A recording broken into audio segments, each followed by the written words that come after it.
This is New Jersey.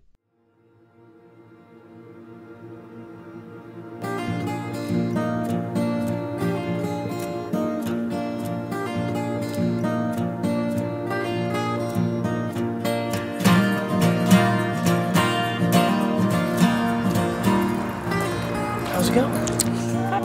It's like, I probably sounded like an asshole with that, but oh well. I see them all the time. I just see something, if it's obscure, somehow I pick the things out. Is that a four-leaf clover? Give one to your lady. Are you lucky? Clover is the one that's actually lucky. I am. Nobody's luckier than me. All right, everybody. Let's get a show of hands. How many newcomers do we have today? Me? This is my first hike. Yesterday, there was somebody's like, Metro Trails, what's that? Oh, yeah. What Metro Trails are? That's our website. For what? Metro Trails. I'm Mike Helbing. I'm the president of Metro Trails, New Jersey. Metro Trails, New Jersey nonprofit corporation for the planning, development, promotion of trail systems in the New York, Philadelphia metropolitan area. Every hike is intended to connect with a previous hike. We've been doing this for 16 years now.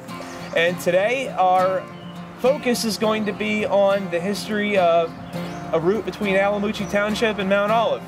We'll be seeing a lot of different old structures, and I'll try to give examples of that when we pass through. We can go around this direction. Everybody can say who they are, since a lot of you haven't met. I'm Mike, of course. I'm Julie. Jackie. Mark. Chris. Tim. Michelle. Brandon. Matt. Steve. Lou. Steve. And another Steve. Hi, Steve. One of the things I've always loved, one of the reasons I do abandoned railroads and canals and things like that so often is because every scar tells a story, you know? I don't really get tattoos or anything because that's just like, well, here I want to make a story, there's some pavement. But, Mike Helbing speaking. Are you a storyteller? I think so. I have a few. Kind of even goes back to the Native American thing, because they're everything that they did, they were encouraged to create their own history. And I feel like I'm creating my own history with every hike. I'm having the time of my life every week, and I'm very lucky to have that, to be making so many great new friends all the time. So everybody has a story, and it's intertwined stories, and everybody's got their own backstory, all different walks of life. The diversity of it is the most amazing thing that's ever happened to me.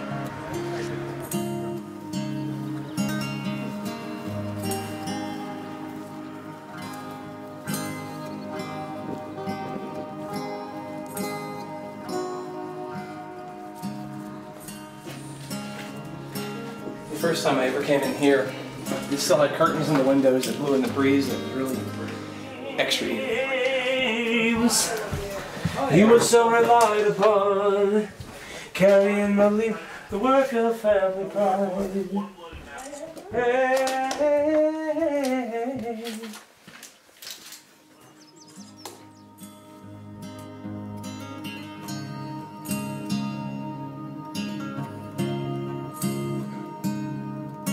This is my fifth. The first one I went to was Easton, Pennsylvania, in Phillipsburg. The second one was in Delaware. That wasn't as great. And then we went to the Gunks, which was my favorite. Why? It's really high views. It was the longest hike. It was probably 22 miles. And there's like a lot of fun things, like abandoned houses and stuff. How'd you find out about Mike? Meetup.com. Yep. Because I used to hike a lot with my ex-boyfriend, and I wanted more people to hike with. So there's tons of people here that love hiking, and it's fun.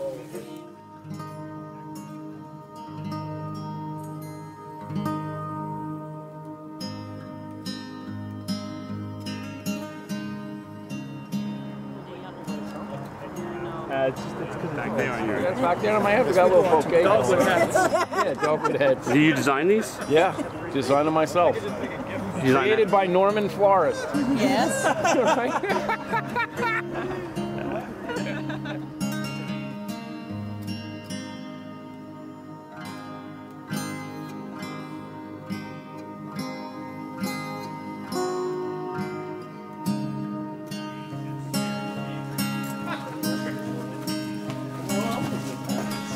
1800s.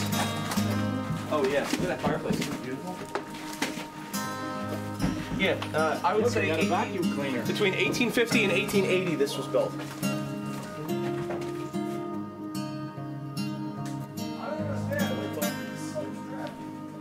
I'm totally gonna camp in this one night. This is the Madison Junkyard site. I discovered this on a hike by myself. There was a guy that lived here. A lot of people say he was a very nice guy, well loved in the town of Hackettstown nearby. Other people say he was a hermit that would shoot buckshot at people that would come out here. And he lived up here, and I guess he was what people would popularly call today a hoarder. This area was full of cars, the whole area here. And these were all antique cars that littered this area. And he would get these cars and then drive them up the driveway as far as he can get them, park them in tightly with the other cars. As you walked up the hill, the cars would get older and older, starting with the 1980s all the way back to like the 1930s and 40s. But I led a hike up this after I first found it. And it got so tight on the road with cars that we actually had to walk on top of the abandoned cars in order to get up here. And I didn't believe for sure that somebody lived up here, because when I was up here before I didn't see anything. But there was steam coming out of it, and one of those spinny things for a hot water heater right off of that building there. That's the story of Old Ray. So, very, very interesting.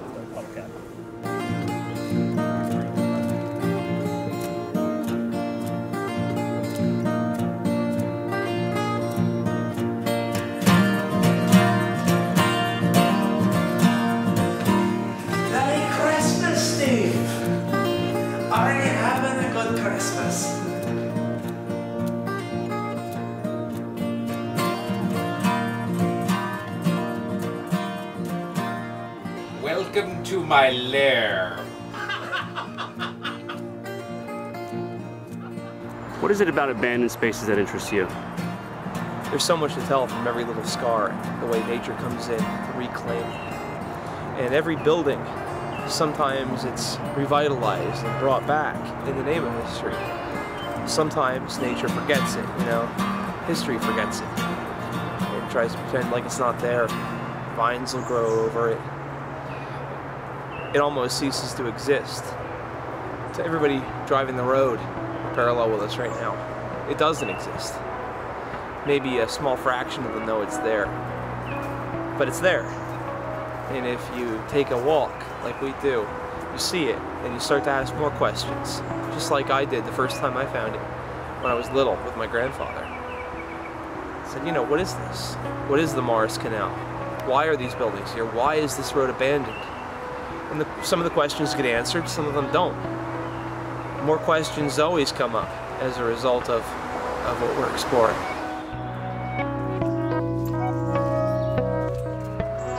It really goes beyond words. It's about experience. We're experiencing everything, we're learning as much as we can about it, and everybody gets something different out of it. That's why we're out here.